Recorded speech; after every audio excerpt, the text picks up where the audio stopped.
Hello, you are listening to Germantown Community Radio WRGU 92.9 FM.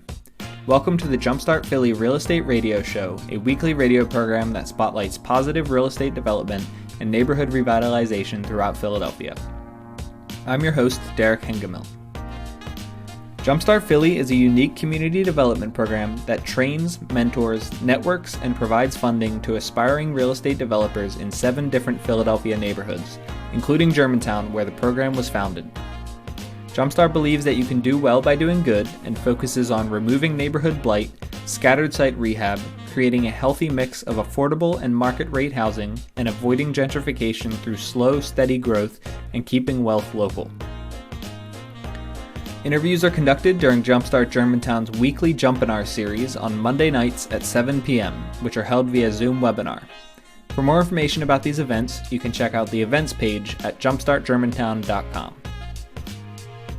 This week, Ken and I are speaking with economist and Ph.D. Kevin Gillen from Drexel University's Lindy Institute for Urban Innovation about current housing market trends and how Jumpstarters can best utilize this market data and research to make informed decisions when evaluating deals.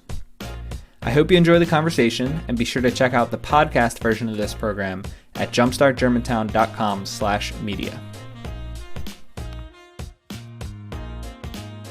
Well, thank you very much for having me, and thanks for Ken for putting this together, and of course, thanks to Derek for handling all the technical aspects of putting this, and it's a real honor to be here.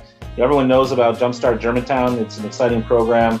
I think it's a very timely program given the prevailing, political situation in the country and in the city right now, and to be able to, in any way help contribute to it or support it is really my honor to do. And so thank you very much for having me. Yeah, awesome. It's our pleasure. And I should also mention, like you said, Ken is also on the call, so he'll be chiming in with any follow-up questions or topics he's particularly curious about. So thanks to Ken for joining us tonight. I don't want to start with the questions, so I want to let you first maybe describe a little bit about the work you do, and maybe you can talk about what you do at Drexel and for the Institute for Urban Innovation. Sure. Well, the Lindy Institute was founded and is funded by the Lindy Group, which you may know, they're major apartment owners and landlords around the area. Even here in the Mount area, you'll see signs that say Lindy up front. So they're our sponsors. And the Institute for Urban Innovation was founded by them at the behest and direction and leadership of President Fry, our current president.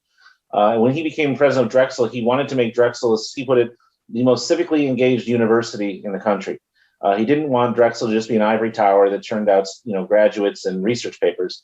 He wanted Drexel to be actively engaged in the city and in the region and transforming it in a positive and constructive way. So Lindy is sort of, I guess, maybe you would describe it as sort of the think tank behind Drexel's initiative to, help continue Philadelphia's revitalization and make sure that revitalization happens, in a balanced, equitable way that benefits everyone, not just certain select groups or neighborhoods.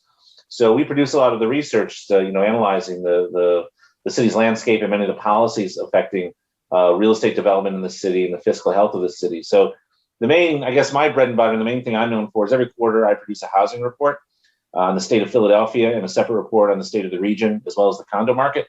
So we get basically every deeded title transfer recorded by the city, which is basically a set of legal documents that you have to fill out. As you guys know, anytime property changes hands, title changes hands, right?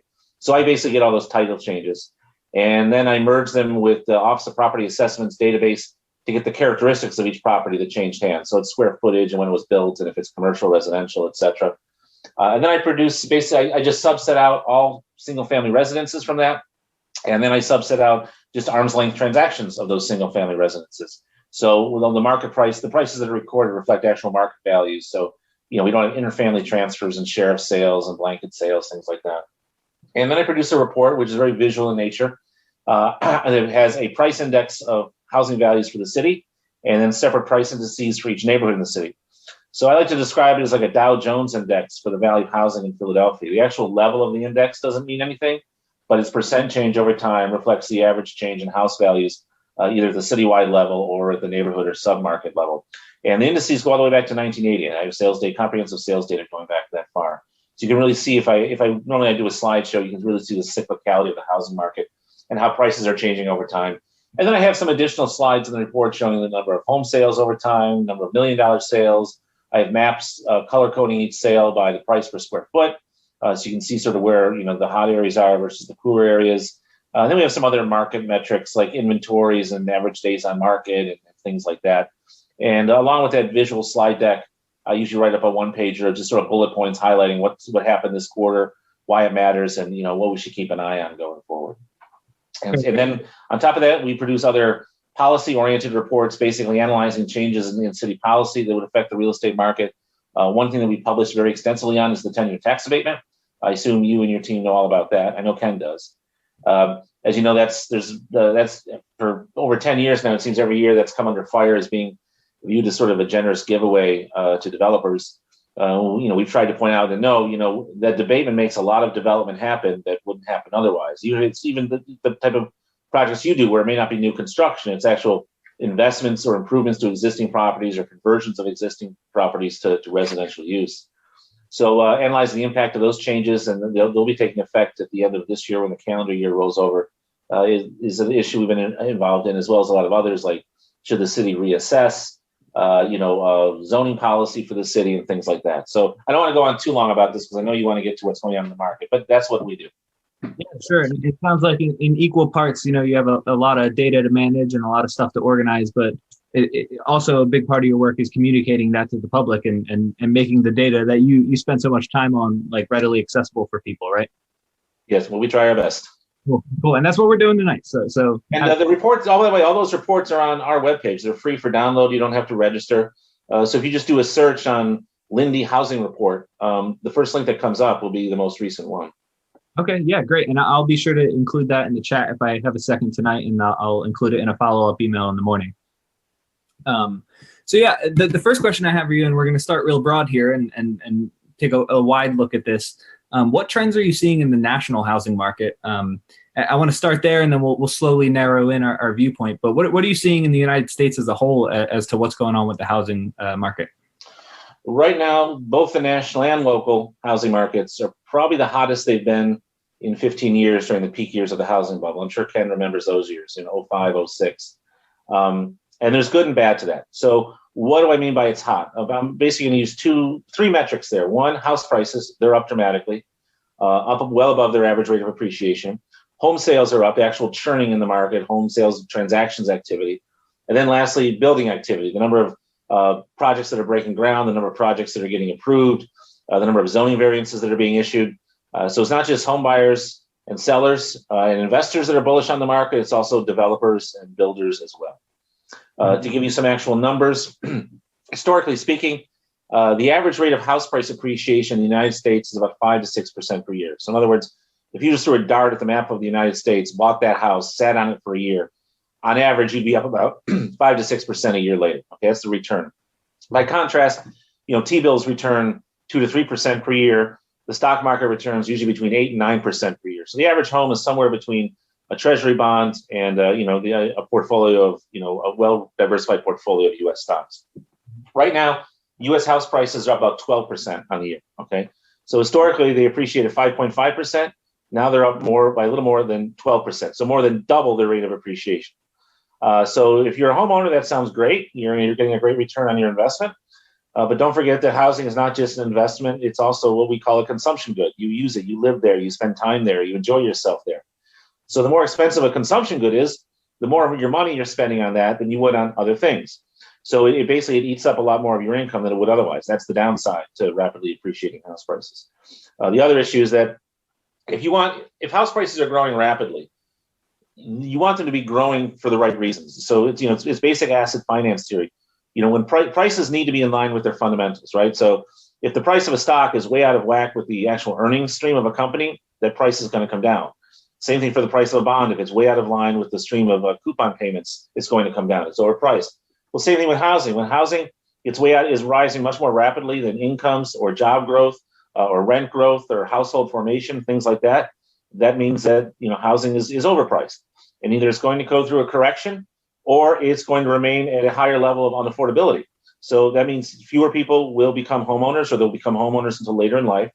And when they do become a homeowner, they're going to spend a much higher percent of their annual income on housing than they would otherwise, which lowers their standard of life because it's less money to spend on, whatever it is you like to do. Go on vacations, buy clothes, go out to eat, go shopping, pick your activity for your discretionary income.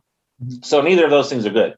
I was in grad school during the housing bubble years, and I remember the collapse. And the recession lasted quite a long time. It was a good 4 years before we really started to recover. The bubble burst in 2008, and house prices here in Philadelphia didn't hit bottom until 2012, and they've been growing ever since. 4 years of falling house prices is a hard 4 years to get through, especially if you're young, your business is relatively new, you don't have deep pockets or capital reserves, because when house prices are falling, demand dries up. Normally in economics 101 is, when the price of something drops, demand, people will buy more of it because it's now cheaper. That's not how it works with prices. Basically, people don't want to catch a falling knife. If house prices are falling, they want to wait until they stabilize before they buy a house, because they don't want to get caught underwater on a house, which a lot of people did, where they end up owing more in mortgage payments than the house is worth. Or they don't want to, buy a house that's declining in value. They figure, why should I buy now? They're sliding. They tend to slide for a long period of time before they hit bottom. Let's wait till they hit bottom before I buy, and then I'll buy the best price that I can. So, a significant downward correction in house prices the last several years would be challenging both nationally as well as locally, and certainly for almost everyone in the industry. Gotcha. And it's interesting that you make that comparison to the way a stock works, where, if the company's earnings is in line with the growth of the stock, that's a really good thing. That's healthy. I can't imagine that home buyers' incomes has increased over the past year at the same rate that sales prices have, has they? No, they have not. I mean, we've luckily job growth has rebounded significantly since the pandemic from a year ago, but income growth is not up dramatically. So that's very disconcerting. Now, you might wonder, well, why have house prices gone up? Here's why. There's basically three legs to that stool. The first is record low interest rates. Okay, financing is cheap right now, and especially when you get into a downturn like we did last spring, when the stock market is down and interest rates are low. Well, where can you put your money? You're not going to put it in bonds because they're not returning anything. Interest rates are zero. If the stock market's declining, you don't want to buy that for the same reason you don't want to buy a house declining in value. So if it's not debt, it's not equity, what other asset categories are there? Well, there's real estate. So a lot of money flowed into real estate. That's what sort of led us out of one of the things that led us out of the recession. The other thing that's driving up house prices is a short-term cyclical effect as opposed to a long-term structural effect, and that's inventories. So inventories are the total number of homes actually available for purchase right now or listed for sale. It's not the total stock of homes, just those that are actually being listed or for sale right now. Those are incredibly low. All right. In any given month in Philadelphia, about 1,000 to 2,000 homes change hands. We're down to a couple hundred a month. All right. And it's not because the demand is out there. So the demand is out there. The supply is low. Right in a balanced market, you typically have what we call a 5 to 7 month supply of homes. So meaning that, say, no one else listed their home from now on, and you just let the current inventory of homes be burn through that current inventory, given the current pace of sales. In a balanced market, you should typically have a 5 to 7 month supply of homes for sale. Okay. You want to know what the month supply of homes for sale right now in Philadelphia stands at? It's 1.5 months. All right. Way below where it should be in a balanced market. So it's not just a seller's market. It is a deep, deep seller's market. And it's the deepest seller's market that I've ever even seen, at least statistically. I have this data going back over 20 years, and inventories have never been this low. So if no one else listed their home for sale right now, and we burned through that inventory given the incredible hot pace of sales, we'd run out of homes to buy in Philadelphia in just 90 days. I'm sorry, close to 45 days. 45 days. Okay. Wow. So that low supply is also pushing prices up. And buyers and sellers know this. Okay. When buyers are out there, they're looking at homes. Barely do they look at a home, then it goes under. There's 20 offers bid on it. Many of them are over the asking price. And then people's minds start to go sideways and they get crazy. They freak out like, okay, I better bid high and bid soon if I want this house. I had one realtor here in Mount Airy put a house listed. He had an open house this past weekend on Saturday. It was the first day it was listed for sale. By Sunday morning, he had 29 offers, cash, half of them willing to forego an inspection. Okay. Now, we economists have a technical term for this, right? Remember the phrase irrational exuberance? That's what it is. So it's not just sort of larger impersonal market forces at work here. We know that people are kind of freaking out, and they think that they better bid high on the house and bid as quick as possible and agree to as many relaxed terms of purchase as possible to beat out all the other buyers. Well, the other buyers know that too. So they're doing the exact same thing. So you end up with, just people trying to outpace each other. And that is the classic definition of when you get into a bubble, when you just have, people are not behaving rationally. They're not expecting the rents that support that property, the property's value, to be rising rapidly, but they just want to get in on it before anyone else does. Mm-hmm. And then, so that's the short term, it's the second factor, the short term cyclical factor. The other reason housing is so hot is because of a longer term structural factor. And that's basically an outcome of the pandemic. So there's been a massive shift in consumption in the US economy away from other things and towards housing, all right, as a result of the pandemic. You're not going out to dine anymore. You're not going to any sporting events. You're not going to concerts. You're not going on vacations where you have to fly on planes and stay in hotels with people.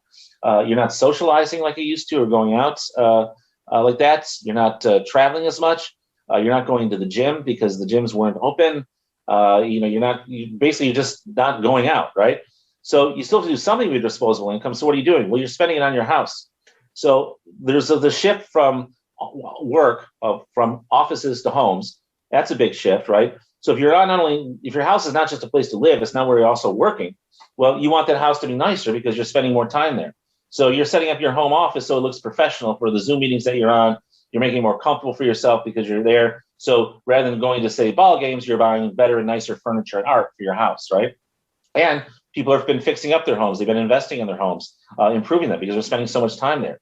Now, I like to say, the house is not longer just a place to live. It's also a place to work, but it's even more than that. One of my favorite quotes is from a senior VP at the National Association of Realtors who said, the house is not just where you live and where you work. It's not just a house and an office. It's now your spa. It's your gym. It's your theater. It's your restaurant. It's where you escape. It's your library. Your backyard is your park. So all the money you used to spend on those other things outside your house, people are now spending in their homes. And that's providing a big boost to not only house prices, but investment in housing overall. And that's a longer term factor because no one is predicting that we're going to go back, that everyone's going to back to the traditional way of work with telecommuting and remote working. Generally speaking, it's only senior management level jobs and people who really need to be in person will be returning to Class A office space. They'll be consuming more class office space, more square feet per employee.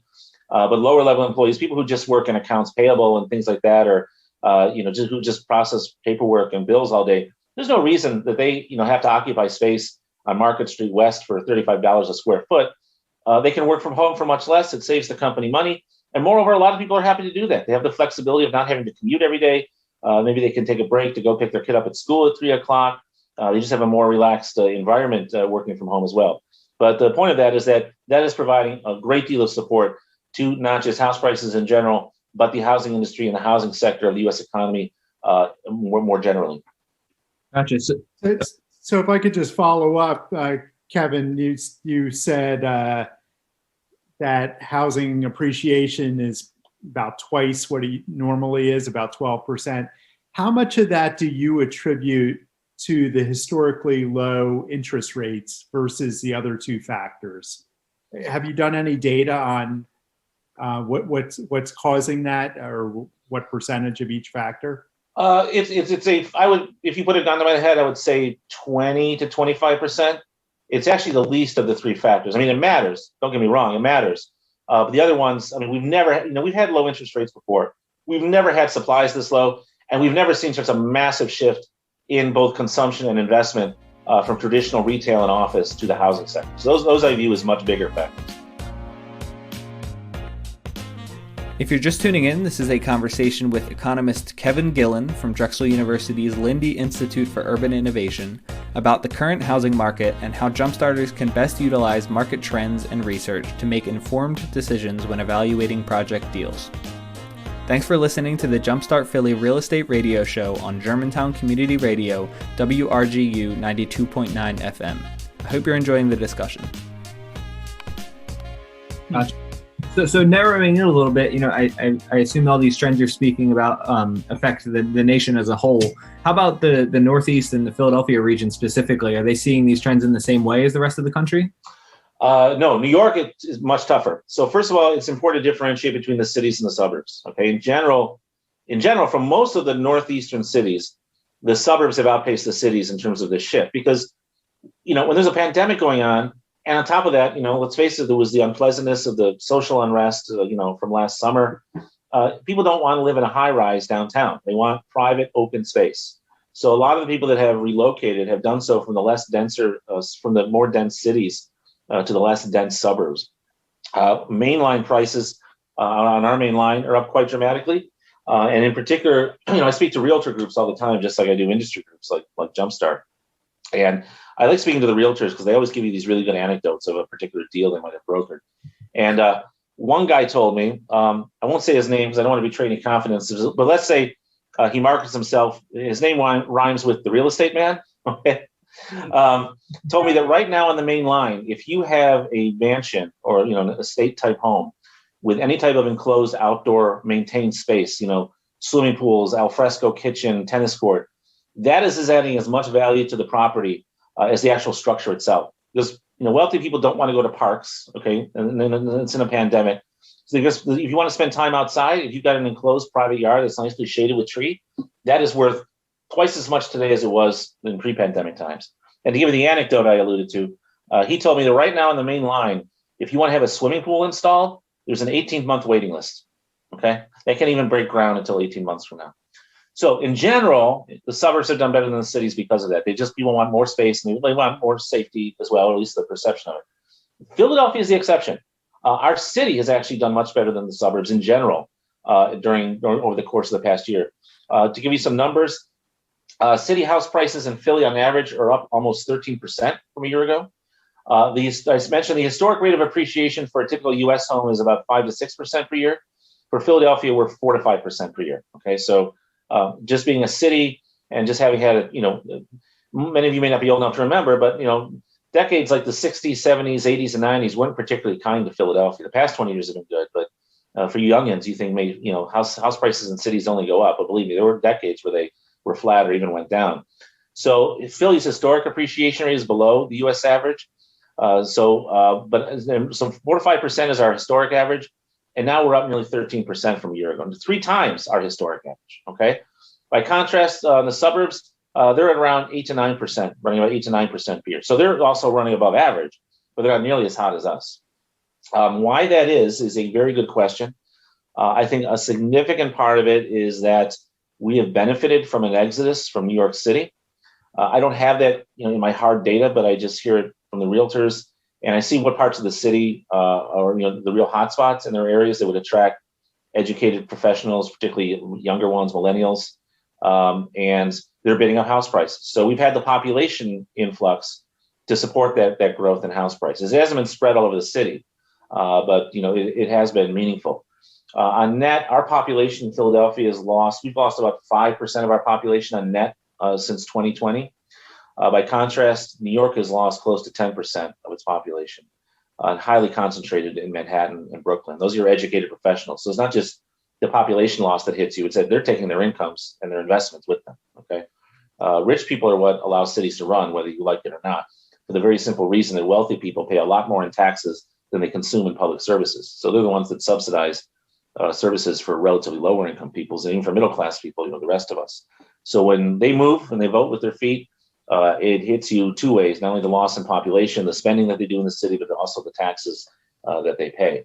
So, but Philadelphia's done pretty well compared to our suburbs over the course of the last year. Now, I am concerned about that rate of house price growth.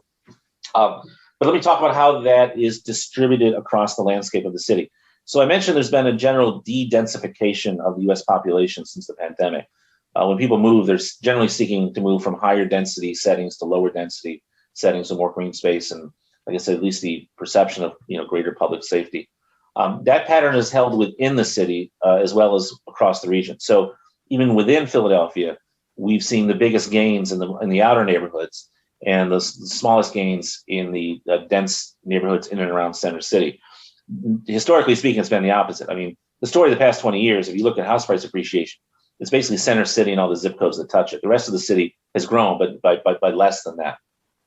Past year has completely reversed that trend. The only zip code in Philadelphia that gained population in 2020 was 19118, which is Chestnut Hill. Every other zip code in the city lost population. Now, not so much here. We only in Mount Airy or Germantown, only net population loss was only like 2 to 3%. But Center City, Rittenhouse Square 19103 was like 12%. All right. On top of that, that loss in population from our denser areas is reflected in the changes in house prices across the city. So house prices in center city since the pandemic began are only up about 3 to 4% from a year ago. So they're below their historic average. And that's during a period when house prices across the country are roaring above their average, all right? So center city has struggled over the course of the past year. Germantown, to give you an explicit example, and check the numbers before I got on the air here. Germantown's up about the citywide average, about 13% from a year ago, all right? Chestnut Hill, by contrast, is up by like 15%. So, areas that are green, are leafy, where you live in a semi-detached or detached house, especially if you have a private yard, that is what people are seeking with their dollars right now in terms of their location. Yeah, so my next question for you was going to be what types of real estate are going up or going down or maintaining. So it sounds like stuff that's closer to like you said, green trees and open spaces and less concentrated areas. Is that in general what's going up, and then anything else is the opposite? And at least also the perception of a safe neighborhood. Because people are spending more time at home now, so they want some place that's quiet because they're working from home as well. They don't want to hear honking horns or loud music or anything like that. So if we were going to create a pyramid here, ranking least desirable real estate in Philly to most desirable, right now at the bottom of that pyramid is center city condos, especially $1 million condos. They've really taken a hit because a lot of those millionaires have vacated the city. I don't know if they're going to stay away, from what some of them, I know the major developers in that sector, from what they've told me, these are very affluent households, they're very older households. Many of them are retired or empty nesters. They've got a really nice house at the shore or a condo in Florida. When the pandemic began or the unrest began, they left to go to those places. So they haven't officially moved, but we're still wondering, what rate they'll come back and if they'll come back. But as long as that money stays away, that sector is really taking a hit. I mean, it's not plunging in value. It's just sort of dead right now. Like prices are flat, transactions are down. Because people are still, like I said, in a holding pattern to see how that sector will stabilize and recover before they jump back into it. And then the next layer up from that would be apartments and houses in core center city. They've held their value reasonably well over the last year, but they haven't appreciated at the same rate as the rest of the city. Like I said, zip code 19103 Rittenhouse Square, zip code 19106, which is Washington Square. They're up only, 4 to 5% on the year. At the time when the rest of the city is up by, nearly 13%. So they're lagging the rest of the city. Plus, there's been a lot of inventory in apartments that have been built in recent years. And so when you have that new supply hitting at a time when demand is contracted, that's going to have a cooling effect on prices. So I'm not worried they're going to end up vacant or these projects are going to go under. But they're just, relatively speaking, not doing as well as the rest of the city. And then you get the neighborhoods adjacent to center city. Again, these used to have a real premium because they were more affordable than core center city. And I'm thinking, the Graduate Hospitals, Point Breeze, Fishtown, Northern Liberties, Brewery Town, University City, places like that, Queen Village, were more affordable than core center city, but they had a very short commute to center city. But again, if you had an office job in center city and you're working from home now, the location premium that was commanded by those neighborhoods has dropped significantly, right? Because if you're not physically commuting to your job, why are you going to pay a premium rent or price to have a short commute to center city? Mm-hmm. Then we get the top of the pyramid or the outer neighborhoods. So Chestnut Hill, Mount Airy, almost all of Northeast Philadelphia. There are zip codes in Northeast Philly that are up by nearly 20% from a year ago. It's an affordable home. You typically get a large piece of land. It's a detached home because that's generally the only area of the city where you have detached homes. You're not sharing a wall with anyone. And, the people have snapped up those properties at relatively affordable prices because Northeast is, working class to middle class. So it's not as pricey as Chestnut Hill or Mount Airy or someplace like that. So those are the areas that have been doing the most in terms of price appreciation and sales transactions. So, for the past 20 years, proximity and accessibility to center city is what drove location value and what really drove not just the level of house prices, but their rate of appreciation over time. That's been inverted over the last year. The more space you have, and the more you are selling to someone who's working from home, so they couldn't carry, and they're not going out to dine because you can't, during a pandemic, or at least there's restricted occupancy, things like that. The accessibility to center city is just not as important as it used to be, at least right now. Now, I think the jury is still out on whether that's really a fundamental long-term shift. as opposed to a short to intermediate term one. But it's one that I'll be keeping my eye on.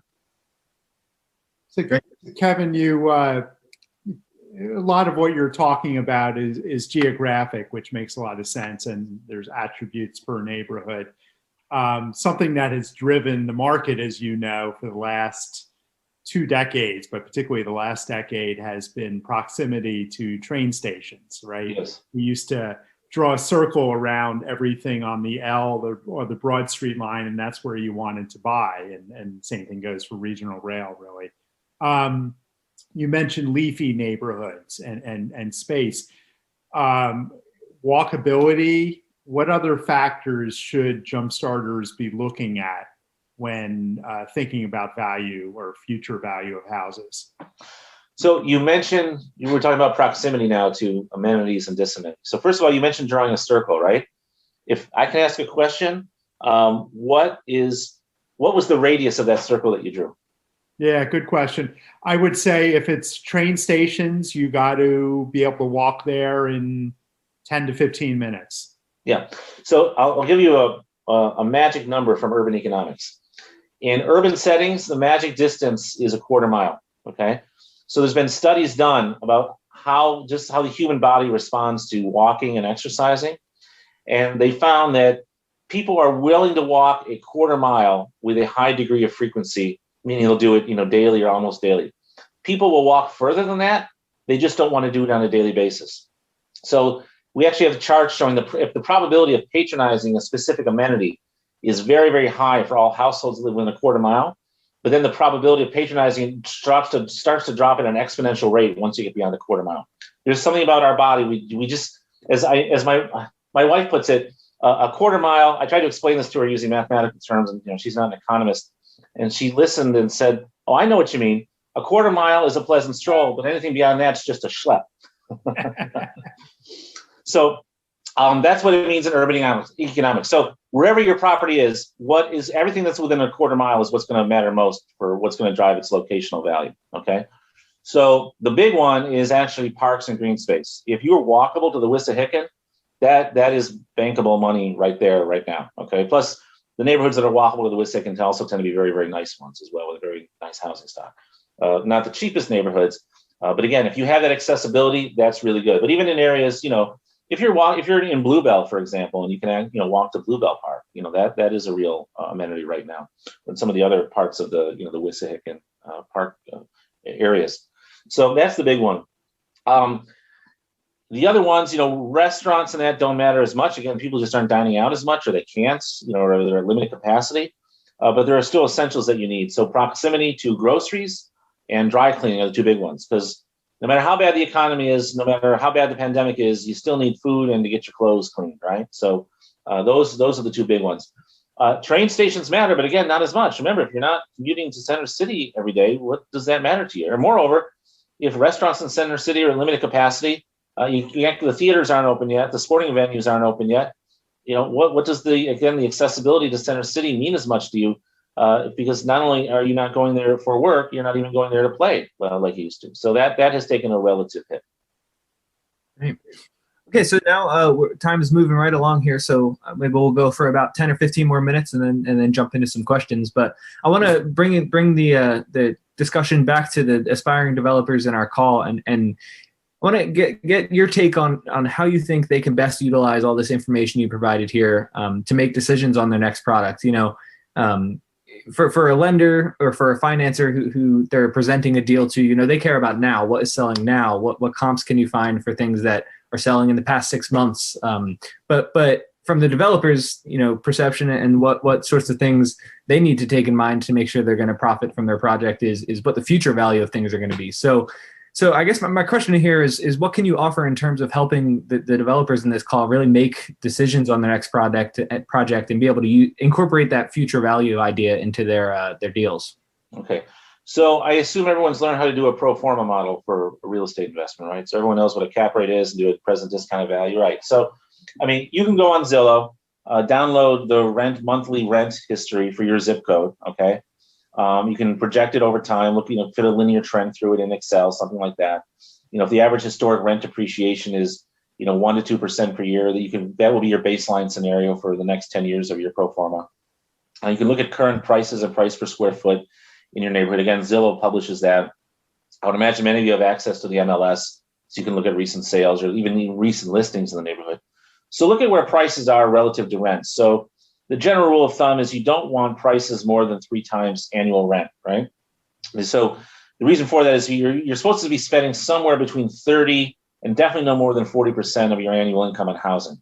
So that includes either your rent or mortgage payment, plus your utility bills, plus any cost of upkeep if you own the property, you have to maintain it, occasional investments you have to make in it, repainting it or fixing something, things like that. If you're spending more than 40% of your annual income on housing, that means if prices are more than 3 times rents, that means one of two things. Either prices are out of line with fundamentals and a property is overpriced, or a market of properties is overpriced, so there'll be a correction. Or that's a relatively unaffordable market, for a comparison for sale. So if you're looking to sell the property at that price, but it's more than 3 times rents in that area, your property is overpriced. Or you're in an area which is just more unaffordable. Now in New York, for example, prices are like 5, 6, 7 times what incomes and rents are. I was wondering, how can the Jumpstarters in the call and the people who are making decisions on projects currently, how can they ensure that they're accurately estimating ARV rent, based on the trends that you've started to discuss tonight? Well, again, the first thing, there is an old saying in real estate, you don't make your money when you sell or rent, you make it when you buy, right? So for your acquisition opportunities, again, given that it's a very hot market, I'd be very concerned about overpaying for a property, because I can tell you that this double-digit appreciation cannot continue. And you might end up over-leveraged on something before, you even have converted your property or rehabbed it and are putting it back on the market. Moreover, the market might have cooled by the time you've done that. So, again, compare prices to rents. Make sure that the asking price, at bare minimum, is not more than 3 times what rents are in that area. And then, figure in your development costs or conversion costs, construction costs. And if, that on top of your acquisition cost does not result in a price that is more than 4 times what incomes are in the area, or more than what the cap rate says it should be as a multiple of rents, then that project is overpriced. You shouldn't do it to begin with. So I'm guessing in most cases you can't control what your cost of construction is, your cost of development, but you can at least have some control over the acquisition price of the actual project. So don't get caught up in the headiness and the irrational exuberance. I know many of you, especially if you're new to this, you're eager to do your first project and your first deal. Keep a level head about it. And as when we teach this at Wharton and at Drexel, we tell the students the same things. We know you all want to be, a rock star developer overnight, but start modestly. Don't bite off more than you can chew. Do a 1 to 3 bedroom project, but do it successfully, do it quickly, keep it within budget, turn it around, get it leased or sold, and just start to establish a track record for yourself. Okay. I can tell you that there is plenty of private capital out there for real estate. So you don't, once you have a good reputation, you don't need to go to banks anymore. Lenders will actually come to you. I mean, private investors as well. Once if you can consistently establish that you can return at least 8% on a project, if not somewhere between 10 to 15% or even more, once you have a track record of giving investors, a 10 to 15% return on their money, you'll never have to ask for a loan again. People will come and beg you to give you their money to do a project because they believe that you've got that reputability and that track record to stand on. So start by building that track record now by not being overambitious. Don't overpay. Don't overpromise what the project can do, and definitely don't overspend, on the build. Markets go up, markets go down. To me, people ask, well, what's the best time in the market to do something? To me, there is no best time. There is no ideal place in the market because there's pluses and minuses to where you are in the real estate cycle. So right now we're in an up cycle, which is great. So yes, you can sell or rent things at a high rent or price, but your acquisition costs are up, your construction costs are up, your land costs are up, all right? So that's going to offset. By the same token, when you're in a down market, yeah, you might have to sell or rent at a deflated renter price. You may have a little more trouble finding a tenant or a buyer. But by the same token, your land acquisition costs are down because land prices are down. Your construction costs are down because we're generally in a recession, you're in a deflationary period. So it doesn't really matter where you are in the cycle, in my opinion. You just make sure you know where you are in the cycle so you can strategize accordingly. Okay. All right, great. And I think the natural direction that our conversation is going here is what Ken referred to as the magic question.